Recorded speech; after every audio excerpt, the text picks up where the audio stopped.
देवराजसेव्यमान पावनाङ्घ्रिपङ्कजं ज्ञानयज्ञसूत्रमिन्दुशेखरं कृपाकरं नारदादियोगिवृन्दवन्दितं दिगम्बरं काशिकापुराधिनाथ कालभैरवं भजे।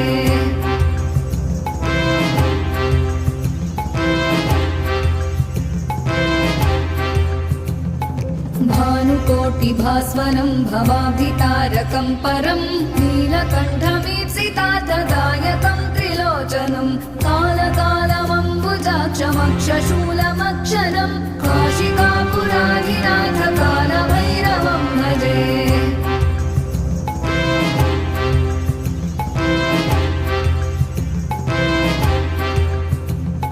शूलटङ्कपाशदण्डपाणिमादिकारणं श्यामकायमा